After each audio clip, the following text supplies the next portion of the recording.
Ternyata Etle ini membantu para istri ini untuk mengetahui kalau suami ini bawa selingkuhan nih gitu. Ini jangan-jangan Pak Sambodo pakai body cam nih? Enggak ya? Pak Sambodo pernah melanggar lalu lintas nggak nih? Pernah.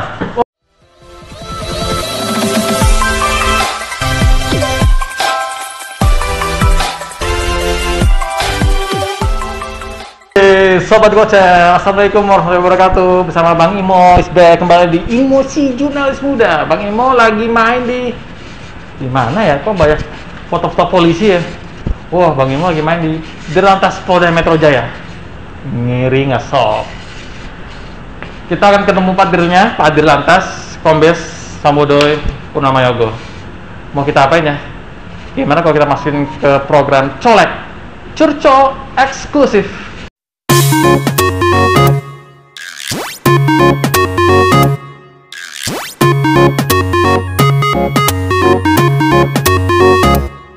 Kebetulan Bang Imo udah ada di depan ruangannya nih. Ya, kita langsung masuk aja, so. Ya, kita langsung ketok-ketok ya. Ini perlu kita ketok apa kita gedor ya? Sebenarnya ya, supaya tapi biar agak lebih sopan, kita gedor aja. Kita gedor. Kita ketok aja. Assalamualaikum. Assalamualaikum. Kayaknya lagi main game, nggak dengar ketokan. Sekali lagi ya. Assalamualaikum.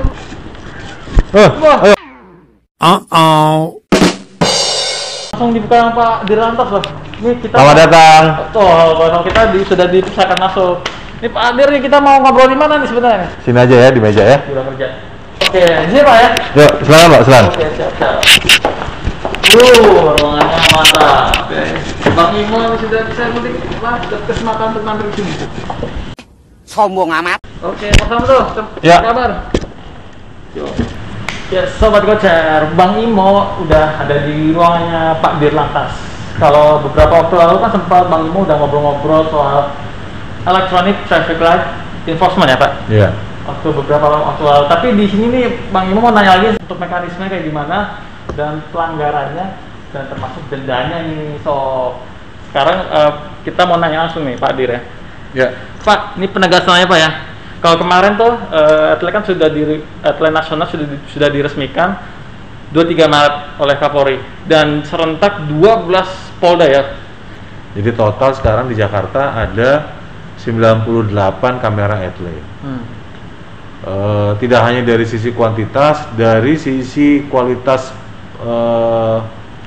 jumlah jenis pelanggarannya pun kita bertambah. Dari hanya 2 pelanggaran, hanya pelanggaran traffic light dan stop line, berkembang sekarang menjadi 10 pelanggaran. Yang bener nih. Yang sudah bisa ditindak dengan menggunakan Etle.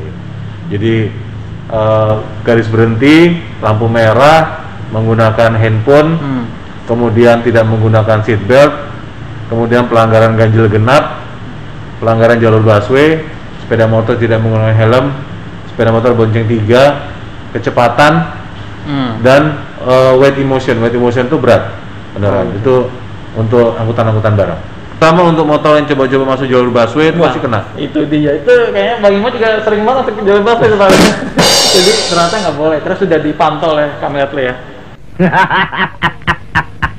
Ternyata Etle ini membantu para istri ini untuk mengetahui kalau suami ini bawa selingkuhan nih. Soalnya ketangkep ya. Mobilnya gimana nih Pak nih? Sebenarnya kok ada keluhan-keluhan. Kayak gitu.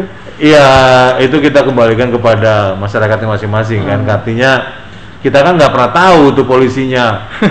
yang difoto itu temannya, pacarnya, apa istrinya, kita nggak pernah tahu. Yang penting kita akan melihat pelanggarannya. Kalau ternyata ada pelanggaran tidak menggunakan seat belt atau pelanggaran lampu merah, ya kita kirim ke rumah sesuai dengan alamat yang ada di STNK. Pengendara tuh juga harus berhak ini ya, memiliki untuk mengkonfirmasi ke Iya, jadi yang kita kirim ke rumah itu namanya surat konfirmasi. Bukan surat hilang ya, surat konfirmasi. Surat konfirmasi bukan surat hilang. Kenapa surat konfirmasi? Karena dia setelah menerima surat konfirmasi, maka masyarakat diberi waktu 7 hari. 7 hari ya? Untuk melaksanakan konfirmasi. Konfirmasi apa? iya atau tidak. Gitu. Kalau memang misalnya dia tidak Pak, itu bukan mobil saya, itu mobil saya sudah dijual dan sebagainya. Misalnya, Pak, itu plat nomornya palsu dan sebagainya. Nah, untuk konfirmasinya bisa telepon dan bisa datang ke posko etle di Sudit Gakum yang di Pancoran sebelahnya Girael itu. Nah, datang membawa bukti-bukti, Pak, ini loh Pak, tahun sekian, tanggal sekian, bulan sekian mobil ini sudah saya jual. Gitu. Jadi mobil ini sudah tidak di tangan saya lagi. Nah, itu nanti baru kita alihkan ininya. Nah, makanya namanya soal konfirmasi. Tapi kalau memang benar iya mengakui, maka kepada yang bersangkutan nanti lewat nomor handphone kita akan berikan kode virtual account. Nah, virtual account itulah yang nanti tinggal dibayar ke ATM atau melalui virtual banking, kemudian pembayaran denda. Nah, kalau dia tidak bayar denda atau dia tidak konfirmasi, maka STNK-nya akan kita blokir. Nah, ketika dia mau bayar pajak nggak bisa, dia harus bayar pajak dulu plus pembayaran denda tilangnya, baru kemudian bisa melakukan pembayaran pajak. Gitu.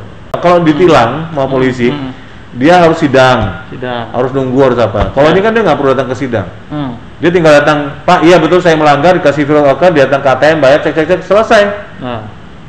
Gitu. Sebenarnya lebih mengubah perilaku pengendara juga kan, perlu disiplin, tidak menggunakan calo-calo gitu Pak ya.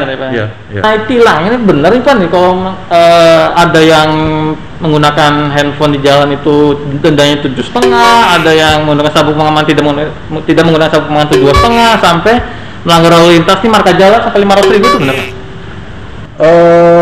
Denda-denda itu bervariasi tergantung dari jenis pelanggarannya. Ya. Nah, ada yang 250, ada yang 500. Nah, itu semua sangat tergantung dari jenis pelanggarannya apa. Beda-beda, pelanggaran tidak menggunakan seat belt beda, pelanggaran traffic light beda. Nah, makanya nanti bisa dilihat, kan itu pasalnya banyak, nanti bisa lihat di pasal undang-undang lalu lintas. Jadi, tapi range-nya antara gitu, 250 sampai 500.000 rupiah. Iya, jadi begitu dia mengakui, pada dia langsung dibikin virtual account dan langsung disebutkan berapa denda yang sudah bayar.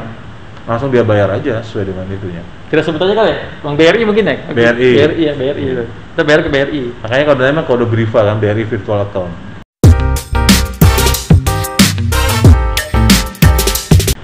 Begini, etle itu ada dua. Ada etle yang sifatnya statis.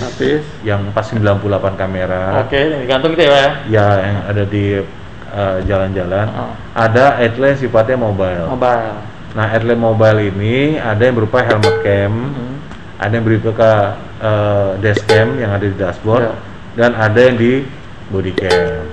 Nah, itu kita gunakan untuk pelanggaran-pelanggaran tertentu yang di daerah-daerah yang tidak ada etle statis. Makanya digunakan etle mobile. Gitu. Termasuk drone juga, menggunakan drone juga ya? Nah, kalau drone beda. Drone itu lebih kepada surveillance, artinya ketika terjadi kemacetan lalu lintas, terjadi kepadatan lalu lintas, nanti drone naik sepanjang apa sih kemacetannya akibat unjuk rasa, akibat kecelakaannya separah apa, jalur mana yang bisa dilewati untuk langsung bisa ke TKP Laka-Lantas misalnya, jalur mana gitu. Ini jangan-jangan Pak Samudra pakai body cam nih, enggak ya?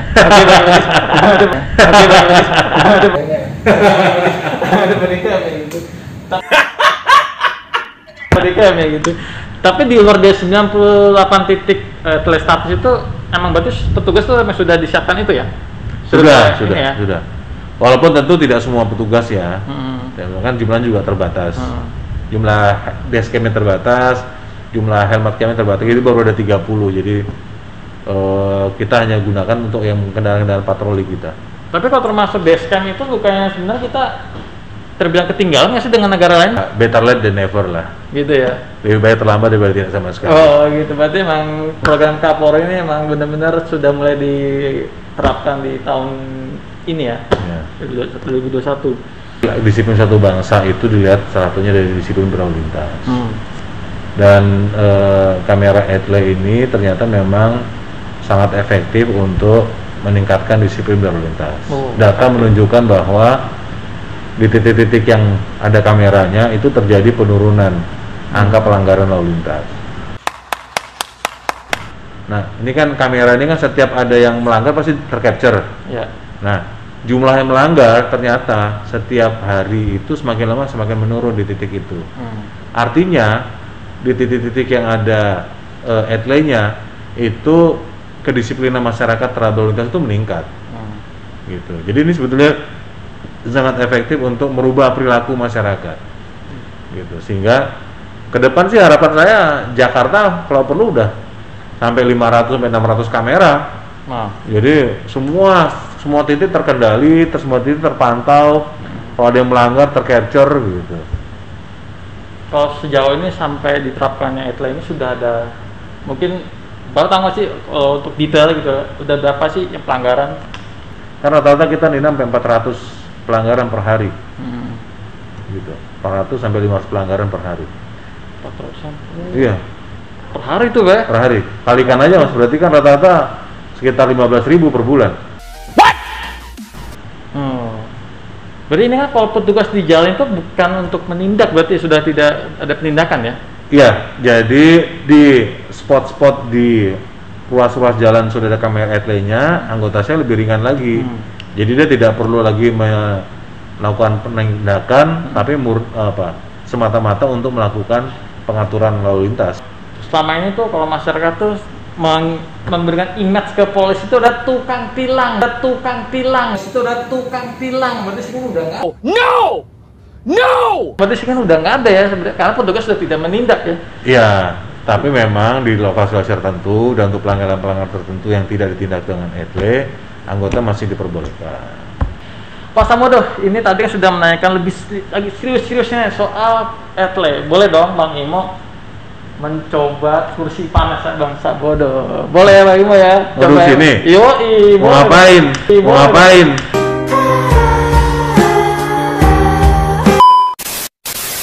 Kita akan memberikan 3 pertanyaan yang harus dijawab cepat.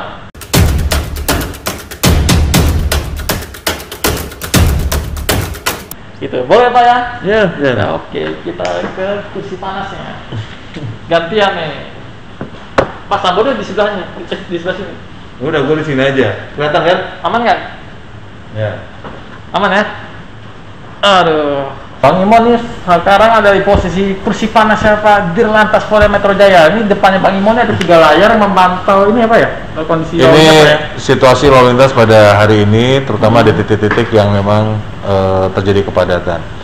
Tapi tadi hujan deras kan, jadi akhirnya ada beberapa titik yang terganggu sinyalnya. Tapi ini biasanya penuh. Jadi nanti saya dari sini cukup memantau beberapa titik yang memang kira-kira padat gitu, sehingga nanti bisa memberikan perintah-perintah kepada anggota di lapangan. Iya. Ini emang tugas Pak Dirlantas memang harus tetap memantau juga, atau kirain cuma tata-tata surat doang nih? Berarti tetap harus memantau juga. Semua permasalahan terkait lalu lintas adalah tanggung jawab saya. Kecelakaan, pelanggaran, kemacetan, lalu lintas, segala aturan. Semua. Oh my god. Di meja juga sibuk, di kantor yang jalan juga Pak ya? Iya. Lagi pas demo-demo juga Pak ya? Iya. Tuh sempat Bang Imo juga sempat lihat kerjanya Pak Dirlantas di lapangan. Pak Dir, tadi udah nanya soal lantas, sekarang mau Bang Imo ngasih 3 pertanyaan yang harus dijawab cepat. Pak Dirlantas ini lebih menantang di reserse atau di polisi lalu lintas?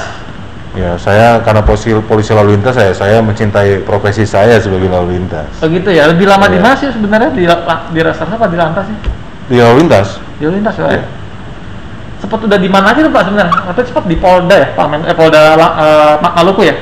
Maluku, Sulawesi Utara, Jawa Barat, udah Kapolres, Pasar Lantas, udah macam-macam. Ya, sebagian besar karir saya dihabiskan di lalu lintas. Mungkin nggak butuh waktu lama ini berkurang jadi bintang 1. Amin. Iya, begitu harapannya. Amin. Pertanyaan kedua nih, katanya emang humble terhadap anggotanya. Ini bener yang mana nih? Ada yang bilang yang galak atau yang humble, gimana nih? Saya humble. Saya riset juga sebenarnya. Humble. Boleh tanya sama anggota. Galak itu kalau ada memang hal-hal yang memang perlu jadi atensi dan perhatian, ada yang perlu diluruskan. Tapi as long as anggota berjalan dengan baik, nggak ada perlu ditegur, ya ngapain juga kita marah-marah. Wow. Kalau perlu cukup dengan senyum-senyum aja kan, yang penting kerjaan beres. Kerjaan beres tuh, penting harus beres. Gitu. Ini bukan lebih ke galak sebenarnya, tegas saja Pak ya. Mungkin tegas. Beda tuh, galak sama tegas tuh beda sebenarnya. Gitu. Dan pertanyaan terakhir nih Pak, Pak Sambodo pernah melanggar lalu lintas nggak nih? Pernah. Oh pernah. Pernah. Ini kapan Pernah. dan di mana? Mungkin sering atau gimana nih? Ya pasti pernah lah, namanya seorang kan pasti pernah melanggar lalu lintas. Ini jujur. Oh gitu ya. Lagi Disengaja apa tidak sengaja? lagi sekolah waktu itu Bandung Jakarta, kadang-kadang lewat bahu jalan itu kan melanggar juga namanya. Setelah di Korps Bayangkara ini, apakah pernah melanggar lalu lintas? Frekuensinya udah jarang sekali ya. Malu lah, apalagi kemana-mana pakai mobil dinas, nggak mungkin juga melanggar kita. Kirain kalau pas lagi, tapi ada juga loh, karena kalau lagi yang urusan pribadi kan pakai mobil pribadi dong Pak. Iya, tapi kan ada driver, ada apa gitu. Mas Sambodo, ini terima kasih banyak nih atas waktunya.